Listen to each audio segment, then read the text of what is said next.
हमारे साथ यहाँ पे स्टूडियो में मौजूद हैं जिन्हें द्रोणाचार्य कहा जाता है बोटनी का। बोटनी के एक विद्वान फैकल्टी हैं हमारे साथ, जिन्होंने पिछले 10 वर्षों में लगभग थाउजेंड्स ऑफ स्टूडेंट्स को डॉक्टर बनाया है। अगर उनकी बात करें तो पीडब्ल्यू में उन्होंने काम किया है, जेआरएस में उन्होंने काम किया है और डिफरेंट मतलब कि मल्टीपल नेशनल ब्रांड्स का अनुभव उनके साथ है। और से हम लोग जानेंगे कि मेडिकल एस्पिरेंट्स जो हैं, जो हमारे नीट के बच्चे हैं, उन्हें क्या क्या सावधानी बरतनी चाहिए बोटनी पढ़ने वक्त। My self Abhay Kumar, botany faculty. तो सबसे पहले मैं बच्चों को जो भी नीट एस्पिरेंट्स हैं उनके बारे में ये बात कहना चाहूँगा कि अगर आपने मेडिकल की तैयारी करने की ठान ली है तो कुछ बिल्कुल साधारण बातों को आपको ध्यान में रखना होगा जी। पहले तो मैं आपको नीट का पैटर्न बता देता हूँ। ये नीट में आपको 3 सब्जेक्ट्स होते हैं, फिजिक्स, केमिस्ट्री और बायोलॉजी। बायोलॉजी के 90 क्वेश्चन नीट में पूछे जाते हैं। अच्छा। फिजिक्स और केमिस्ट्री से 45, 45 ईच। तो कहने का मतलब कि 50% जो नीट का सिलेबस है वो बायोलॉजी कवर करता है। तो बायोलॉजी का काफ़ी इम्पोर्टेंस है, मतलब ये एक तरह आपका बेस है, इसके बिना चीज़ें कंप्लीट हो नहीं सकती है। नीट में बायोलॉजी का एक अपना इम्पोर्टेंस है, क्योंकि नीट में जो भी कट ऑफ जाती है इसका काफ़ी परसेंटेज हाई जाता है जी। आउट ऑफ 720 लगभग 700 के आसपास जो है उसको बेस्ट मेडिकल कॉलेज मिलते हैं, यानी 650 आपको लाना ही लाना होता है जी। तो बायोलॉजी इसमें एक अहम भूमिका प्रदान करता है, क्योंकि ये सब्जेक्ट चूंकि ऑब्जेक्टिव पैटर्न का होता है और चीज़ों को आपको केवल इसमें याद रखना होता है सही तरीके से। आपको अगर चीज़ें समझी हुई हैं, याद हुई हैं, तो आप इसके जो भी क्वेश्चंस होंगे वो एक्यूरेटली सॉल्व कर सकते हैं। यानी आपको मार्क्स का एक्यूरेसी बायोलॉजी काफ़ी अच्छा देता है, एक बेस बना देता है आपके क्वालिफिकेशन के लिए। और फिजिक्स और केमिस्ट्री के मार्क्स आपको एक अच्छा रैंक बनाते हैं। अच्छा। तो मेरे कहने का मतलब है कि बायोलॉजी के बिना आपका बेस बनेगा नहीं। और दूसरा एडवांटेज इसमें यह है कि बायोलॉजी के जो क्वेश्चंस होते हैं उनमें बनाने में आपको बहुत कम समय लगता है। अच्छा। कम समय लगता है लेकिन नंबर आपको 4 ही मिलेंगे एक क्वेश्चन के।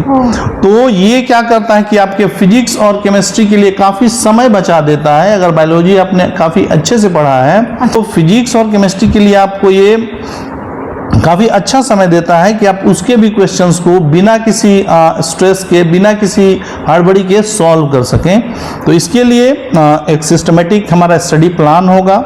चैप्टर्स को मेनली एनसीईआरटी ही कवर करना होता है, चीज़ों को बारीकी से समझना होता है और खूब सारा प्रैक्टिस पेपर हमें इनमें करना होता है। तो मोस्टली बच्चों को ये पता चल गया होगा कि एनसीईआरटी पढ़ना कितना इम्पोर्टेंट है। तो जो आप जो भी पढ़ रहे हैं, जिस स्ट्रीम से पढ़ रहे हैं, आप एनसीईआरटी जरूर पढ़ें। एनसीईआरटी शुरुआत में ये भी बात ऐड करना चाहता हूँ कि जैसे जो एनसीईआरटी की बुक है, स्पेशली जो उसके राइटर्स हैं वो टीचर को ध्यान में रखकर उस किताबों को लिखा गया है। तो स्टूडेंट्स जब 10th से 11th में जैसे जाते हैं और एनसीईआरटी को बिल्कुल लाइन बाय लाइन पढ़ के तुरंत समझने का प्रयास करते हैं, या तो एक बार वो चीजें उनसे नहीं हो पाती हैं, क्योंकि वो स्पेशली लिखा गया है टीचर पॉइंट ऑफ व्यू से। तो टीचर पहले उन चीजों को सिंपलर फॉर्म में आपको समझाएंगे, चीजों को याद करवाएंगे, उसके बाद ही आप एनसीईआरटी को 100% एसिमिलेट कर पाओगे, समझ पाओगे। तो ये एक प्रॉब्लम होता है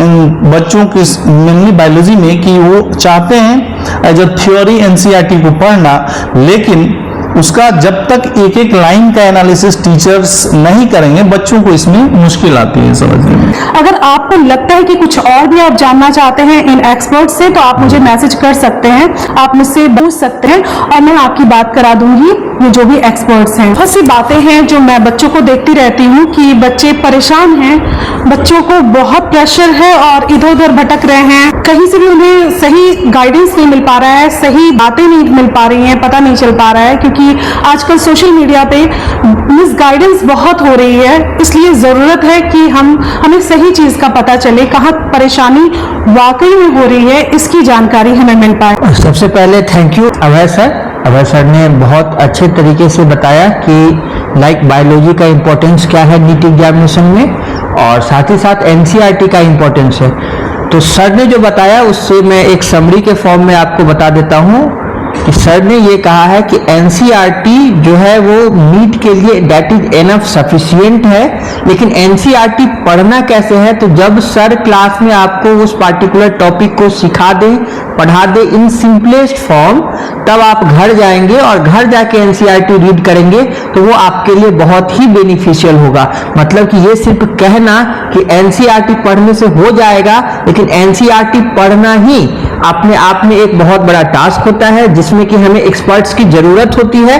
तो हमारे जो एक्सपर्ट हैं, हमारे जो बायोलॉजी के एक्सपर्ट हैं, अभय सर से बात किया, इनकी रिस्पॉन्सिबिलिटी, इनकी ड्यूटी होती है कि ये क्लासरूम के अंदर उन्हीं चीजों को एक सिंपलेस्ट फॉर्म में आपको सिखाएंगे।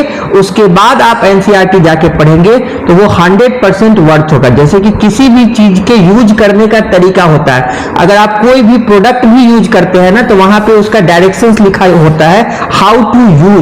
तो एनसीईआरटी के यूज करने का ये डायरेक्शंस है जो कि सर ने आपको बताया और आपको इस तरीके से उसे यूज करना चाहिए। और लास्ट में मैं आपको बस एक छोटा सा बात इतना ही बताना चाहूंगा कि अगर आप अपने लाइफ में बहुत अच्छा करना चाहते हैं तो इसका मतलब ये नहीं है कि आपको सब कुछ अच्छा ही मिलेगा। मतलब कि आप अगर कंपेयर करते हैं तो कंपेयर करने में आपको जो चीजें आसान लगती हैं आप समझते हैं कि वो आपके लिए बेस्ट है।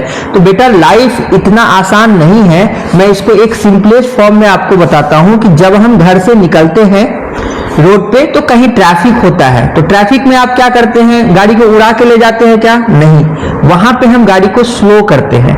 कहीं पे रेड लाइट होता है वहां रुकते हैं, और कहीं हाईवे भी मिलता है तो वहां पे हम लोग क्या करते हैं, गाड़ी को रफ्तार में भी लेके जाते हैं। जस्ट लाइक दैट हमारा एकेडमिक्स भी है कि आपको अगर कोई पार्टिकुलर रिजल्ट अचीव करना है तो उसमें भी हर एक पड़ाव आएंगे आपके पास। ये कोई जरूरी नहीं है कि वो चीजें हमेशा आपको अच्छा लगेगा। अगर आप केमिस्ट्री पढ़ रहे हैं और मैं आपको बहुत अच्छा लग रहा हूं तो सम टाइम मैं आपको दुश्मन भी लगूंगा, क्योंकि वो जो चीजें कुछ टॉपिक्स ऐसे भी आएंगे उसमें जिसको पढ़ने में समझने में कठिनाई होगी। तो वहां पे मंत्र एक ही है कि जैसे मैम से, मैं स्टूडियो में आने से पहले मैम से हमारी चर्चा हो रही थी तो मैम ने बताया था कि बच्चे का बड़ा बैकलॉग आ जा रहा है, बहुत प्रॉब्लम हो जा रहा है, इसका क्या सॉल्यूशन है सर? तो मैं आप लोग, अभी मुझे आप लोगों से रूबरू होने का मौका मिला तो मैं आप लोगों को बताना चाहूंगा एक मंत्र कि जब भी आप क्लासरूम के अंदर बैठते हैं एज ए स्टूडेंट आपकी सिंगल रिस्पॉन्सिबिलिटी है, दैट इज व्हाट, सीखना। आपको क्लासरूम से सीख के जाना है। अगर कोई भी डाउट आपको आए, चाहे वो डाउट, हम लोग को क्या होता है ना कि क्लास में 2-4 दोस्त बैठा हुआ था, छोटा मोटा डाउट है, अच्छा घर जाएंगे गूगल पर देख लेंगे, यूट्यूब पर देख लेंगे। ईमानदारी से बता रहे हैं भाई, क्लासरूम के बाहर निकलते हो ना उसके बाद थोड़ा मोटिवेशन डाउन होता है और कैंपस से बाहर निकलने के बाद डाउट भूल जाते हो। लेकिन इसका दुष्परिणाम कितना खतरनाक है कि आपने क्लासरूम में उस डाउट को क्लियर नहीं किया। इसका आने वाला जो परिणाम है वो क्या होता है कि पहला दिन, जैसे मैं एक एग्जांपल से, मैं आपको कुछ इंट्रोडक्शंस किसी चैप्टर का बता रहा हूं और इंट्रोडक्शन में ही आपको डाउट आ गया तो अगले दिन उस एक डाउट की वजह से 10 और नए डाउट आएंगे, फिर उसके अगले दिन उस 10 नए डाउट की वजह से और भी डाउट्स आएंगे और स्लोली आपका जो है सब्जेक्ट से इंटरेस्ट खत्म हो जाएगा और आपको सब्जेक्ट पढ़ाने वाले जो भी संबंधित फैकल्टी हैं आपको दुश्मन नजर आएंगे और वो सब्जेक्ट आपको पॉइजन जैसा लगेगा और आप उसे छोड़ देंगे और उसका एंड रिजल्ट ये होगा कि उस सब्जेक्ट की वजह से आपका रिजल्ट खराब हो जाएगा और फिर आप बोलेंगे कि फिजिक्स तो बहुत अच्छा है सर, बायोलॉजी भी समझ में आता है, लेकिन केमिस्ट्री वाला तो केमिस्ट्री सब्जेक्ट ही खराब है। बेटा सब्जेक्ट कोई भी खराब नहीं होता है, बस सब्जेक्ट को अच्छा बनाना होता है और एक ही तरीका है अच्छा बनाने का, डाउट क्लियर देन रिजल्ट भी क्लियर। मैं एक क्रिस्टल क्लियर मैसेज अपने बच्चों को देना चाहता हूं कि अगर जीवन में आप सक्सेस करना चाहते हैं, एक मुकाम पे पहुंचना चाहते हैं, तो मेरा कहा हुआ एक मंत्र, चाहे आप जहां कहीं भी हो, जहां कहीं से भी हमारा वीडियो देख रहे हो, जहां कहीं भी पढ़ रहे हो, बस एक मंत्र अपना लेना जीवन में, सफलता जो तुम मुकाम चाहोगे वो मिल जाएगा। कि हमें किसी भी कीमत पे क्लासरूम के डाउट को क्लासरूम से बाहर लेके नहीं जाना है और हमें डाउट को क्लियर करना है। तुम डाउट को अच्छे से क्लियर करोगे, रिजल्ट भी तुम्हारा क्लियर हो जाएगा। और डाउट कभी भी सिली नहीं होता है, हर एक डाउट होता है, डाउट का कोई मैनेजमेंट नहीं है कि लाइक डाउट, ये छोटा डाउट है, ये बड़ा डाउट है।